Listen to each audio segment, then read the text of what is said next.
Good evening বন্ধুরা, তোমরা সবাই কেমন আছো? আশা করি খুব ভালো আছো। মাইসুল ফেভারিট তরফ থেকে তোমাদের অনেক অনেক ভালোবাসা জানিয়ে আজকে আবার একটা নতুন ব্লগ নিয়ে চলে এসেছি। তোমাদের দাদাভাইয়ের সঙ্গে ঝগড়া হয়েছিল কালকের থেকে, দুজনের সঙ্গে কেউ কথা হয়নি। এখন দাদাভাই, এখন আমি সেই কালকে রাতের থেকেই খাওয়া দাওয়ার খাইনি এখনও পর্যন্ত। এখন বাজে কটা, 7টা বাজে, তো আমি এখনও খাবার দাবার কিছুই খাইনি। দাদাভাই তো রাগ টাগ করে আমার সাথে কথা বলে না।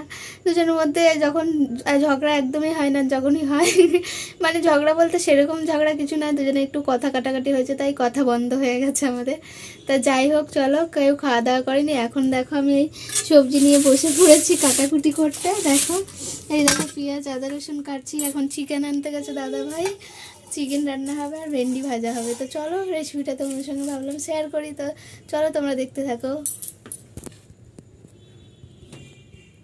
তো দেখো বন্ধুরা, আমার কাটাকুটি কমপ্লিট হয়ে গেছে। ভেন্ডি কেটে নিয়েছি, এখানে এগুলো সব কেটে নিয়েছি, শুধু জাস্ট ধুয়ে নেবো। তোমাদের দাদাভাইও চলে এসেছে। চলো, এই যে মিস্টার ফাটা ফেস্টে চলে এসেছে মাংস নিয়ে। মুখটা থোমড়াটা দেখাও। দেখো আমি এগুলো ধুয়ে নিই। তো দেখো বন্ধুরা, পেঁয়াজ টমেটো তোমাদের দাদাভাই কেটে দিয়ে গেছে, আর আমি এখানে কড়াই বসিয়ে দিয়েছি। এখানে আমি আলুটা এখন ভেজে নেব। তো দেখো বন্ধুরা, কড়াইতে তেল বসিয়ে দিয়েছি, এখানে আলুগুলো দিয়ে দেবো। দেখো বন্ধুরা, আলুগুলো দিয়ে দিয়েছি। এবারে অল্প একটু লবণ হলুদ গুঁড়ো দিয়ে ঢাকা দিয়ে ভাজবো। তো দেখো, অল্প লবণ হলুদ গুঁড়ো দিয়েছি, দিয়ে এবার এটা নাড়াচাড়া করে ঢাকা দিয়ে দেবো। আর এমনি সময় সাদা তেলে রান্না করি, এই আজকের মানে সম্পূর্ণটাই হবে সর্ষের তেলে রান্না করব।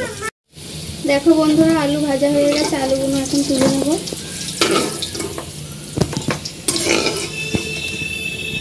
একটু সামান্য তেল দেব। তো দেখো বন্ধুরা, এখানে গোটা মশলা নিয়ে নিয়েছি, 2টো তেজপাতা, একটা শুকনো লঙ্কা, দারচিনি, লবঙ্গ আর গোটা জিরে আর একটা এলাচ।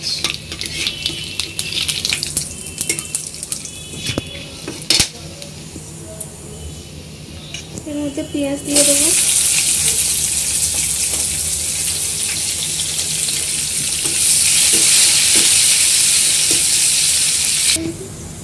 তো এখানে দেখো আদা রসুনের পেস্ট করা ছিল, এটা দিয়ে দিচ্ছি।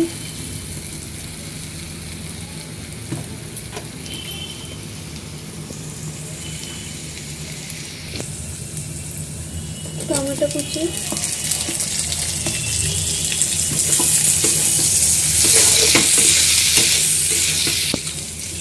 লবণ, হলুদ গুঁড়ো, লঙ্কা গুঁড়ো, ধনে গুঁড়ো। মশলাটা ভালো করে কষিয়ে নেব।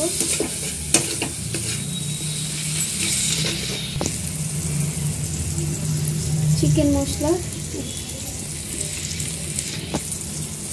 অল্প একটু জল দিয়ে দেবো যাতে তোলা না লেগে যায়। দেখো বন্ধুরা, মশলাটা কত সুন্দর কালার এসেছে একটা। মশলার থেকে তেল ছেড়ে গেছে, এখানে চিকেন দিয়ে দেবো। চিকেন,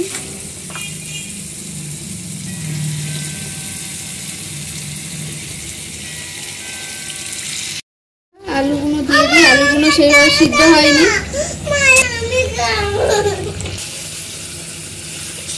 তো দেখো বন্ধুরা, কষানো হয়ে গেছে প্রায়। এখানে আমি টক দই দিয়ে দেবো, অ্যাড করে দেবো। আগে থেকে ফেটে রেখেছিলাম।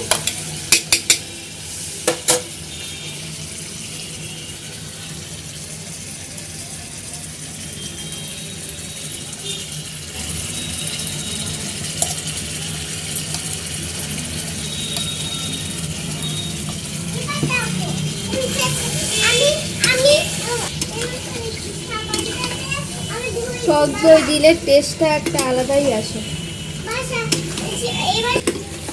তো দেখো বন্ধুরা, অনেক সুন্দর করে চিকেনটা কষিয়ে নিয়েছি। চিকেন পুরো একদম সিদ্ধ হয়ে গেছে, এই দেখো একদম সিদ্ধ হয়ে গেছে। এবারে কী করবো, একটু জল দিয়ে দেবো সামান্য। আমাদের এমনি কষা কষা তোমাদের দাদাভাই খেতে পছন্দ করে, তো আজকে একটু জল দিয়ে হালকা একটু ঝোল ঝোল রাখবো। দেখো জল দিয়ে দিচ্ছি।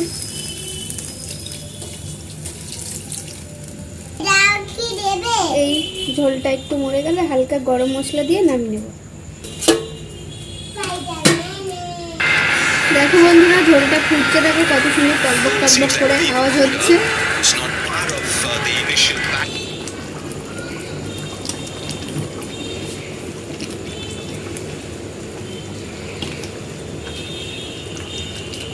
এই প্রথমবার আমাদের বাড়ি চিকেনের ঝোল খাবে, আর না তো কোনো দিন ঝোল খেতে চায় না, কোনো দিন না, পুরো কষা কষা ছাড়া খাবে না বাবা।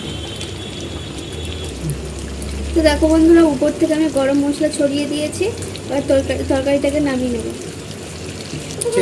তো দেখো বন্ধুরা ভেন্ডিটা আর ভাজবো না, মাম্মাম বলছে ঝোল আর আলু দিয়ে ভাত খাবে, ও তো এমনি চিকেন খেতে যায় না, তার জন্য ঝোল আর আলু দিয়ে ভাত খাবে বলছে। তো এই যে ভেন্ডিটা আর আজকের আর ভাজবো না, ফ্রিজের মধ্যে রেখে দেবো, কালকে ভাজা করে নেব। তো যাই হোক চলো এটা নামিয়ে নিয়ে তোমাদের দাদাকে খেতে দিই, অনেক জোরে খিদে পেয়েছে।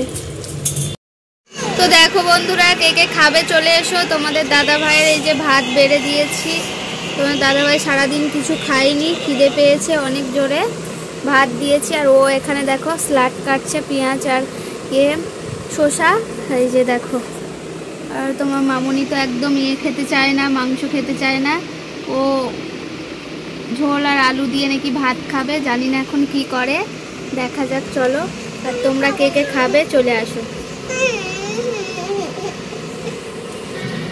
দেখো তোমাদের দাদা খেতে দিয়েছি, বলছে বহুত দিন পরে ঝোল দিয়ে ভাত খাচ্ছি, তো এখন আমাকেও খাইয়ে দেবে, কারণ আমাকে 3 বেলা না খাইয়ে দিলে আমার আবার গালে ভাত ওঠে না।